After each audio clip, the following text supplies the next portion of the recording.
doesn't get it off in time. It's still an epic shot, but it wouldn't count. The Knicks win a thriller, 108-105. The Michigan Wolverines are the national champs. Let's hear from the second-year head coach, Dusty May.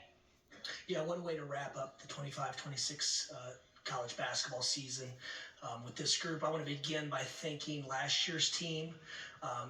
At Michigan, we came up a little bit short, but those guys laid the foundation, established an identity for us, and also helped attract these guys to come in and chase this dream together.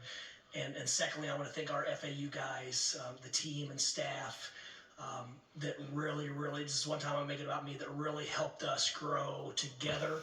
And that was the first time I'd been with a group that was truly sacrificial, where we were about each other. And because of that, we all improved so much. And this team's done the same thing. It's when you bring a group this talented together and they decide from the beginning that they're going to do it this way, and they never waver and they never change. That's probably the most uncommon thing in athletics now, and it's a tribute to their character, but also those in their circles around them, their coaches, their parents, their mentors. They allowed these guys to give themselves up for the group, and it's never guaranteed, but for these guys to cut down the nets after all they sacrifice is pretty special.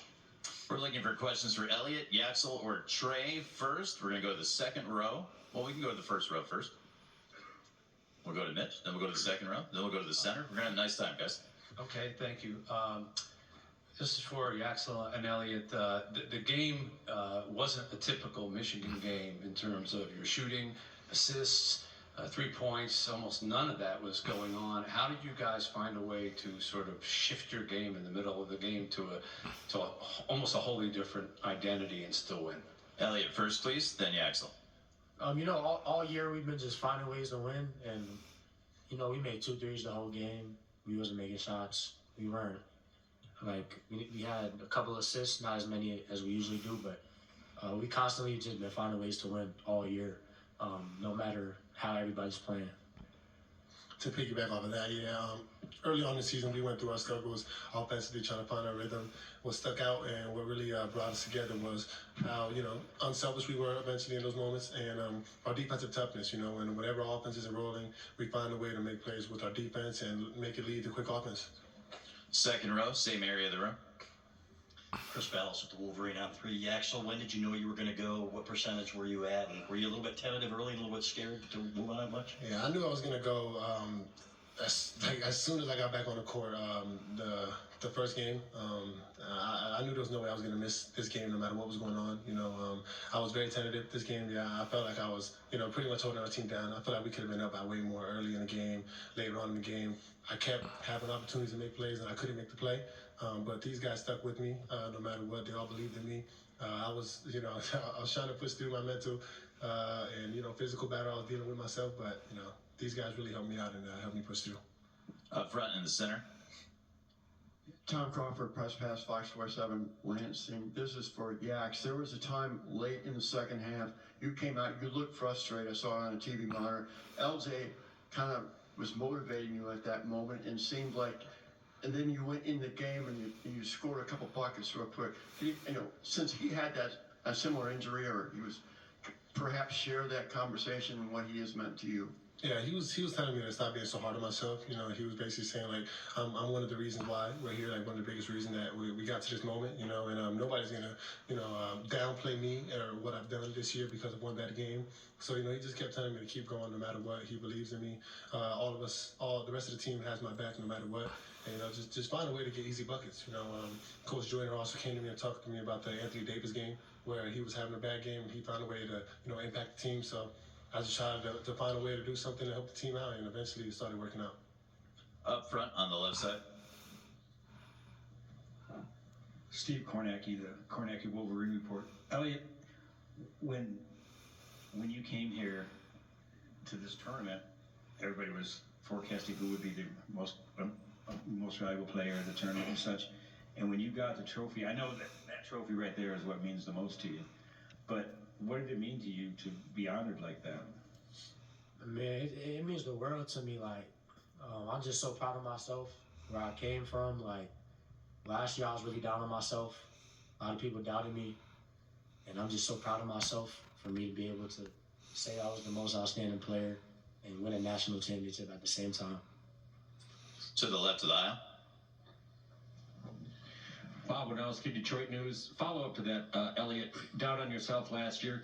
What did you guys see when you first got together where you started talking about winning championships when you maybe barely even knew each other and you didn't know what you still had in you coming here? Where did that come from? Yeah, I just saw so much talent around me since day one, and just like a unique set of talent, like 3 bigs at the same time, switching 1 through 4. I just seen like a unique type of basketball that we was playing, and I knew like it would be a mismatch nightmare for every single team that we played, and it was this year. Up front on the right side, Mike. Yeah, Elliot, your job obviously changed when LJ went down. A lot more responsibility on you, and somehow you went from there to, in these last 2 games, playing maybe the 2 best games you've played all year. Can you explain that journey, how you were able to traverse that through the course of this month? Yeah, I feel like I've been playing the same from when LJ went down. I feel like I just got the ball more, and I just played more minutes, and I just had higher usage, so it seems like my stats were higher, but I thank LJ for, even if he's out, he's still supporting us. He's literally an assistant coach out there, and it just inspires me to go out there and just play for him. Third row on the right. Congratulations, guys. This question is for Elliot and Yaxel. You guys both transferred in at the start of this season. What have you seen in terms of your fit with the rest of the team, and how have you seen yourselves grow since you become a part of this Michigan team? Once we transferred in, I know, especially for me, the whole University of Michigan welcomed me with open arms. I've seen many Twitter arguments of these guys going back and forth with everybody saying, like, we deserve a spot here, and they're going to cherish every moment of us being here. Shout out to Will, Roddy, Namari, LJ, especially those guys. Once we all got together, they were super genuine with us the whole way. They tucked us in under their wing, and they showed us the Michigan way. They could have easily got hurt or something because the new guys were coming in, stealing their minutes, stealing their points. But they didn't care. All they cared about was winning, and look where it led us. This is the yellow mic, CBS in the center. Adi Joseph, CBS. Yaxel, now that you have a championship trophy, can you tell us a little bit more about the injury? Are you going to need follow-up surgery, follow-up consultation? Is there any? What did it take to get back on the court tonight? I hope I didn't mess anything up any more than I already was. I'm gonna find that out in a couple of days, once we finish celebrating. But it took a lot to get on the court, honestly, and to stay on there. I was dealing with a lot of mental issues today. These guys all leaned in on me and helped me out, helped me dig myself out the hole, man, and just continue to keep fighting. Chris. Shout out to him because he was with me pretty much all day, all night, trying to make sure that I was even 60-50% able to play, and I did the best I could regardless of the outcome, but it feels really, really good to be a champion, be on top of the world, man. Second row on the left side. Hazio Richardson, the Daily Wildcat. Trey, this question is for you. What about your teammates just makes you the most proud to say that you won a national championship with them? I think just the way throughout the season, everybody on this team is extremely talented, and for us to be able to, sacrifice something for ourselves, a lot of us, could be somewhere else, doing more than what we've done this season, but I think it just shows that this team is super selfless, and I've never been around such a talented group of guys that, are willing to take a lesser role for somebody next to them. So I'm just really grateful to be around this team, and, I'm going to cherish this moment for the rest of my life. We want to thank and congratulate Elliot, Yaxel, and Trey, 2026 national champions. They're going to head back to the locker room. All right, coming up, Michigan had the 2nd worst three-point shooting performance by a champion ever. And yet, we'll make the case that the long ball still won them this game tonight when we return. For the big, small, short, tall, for the thinkers and the doers, for old friends.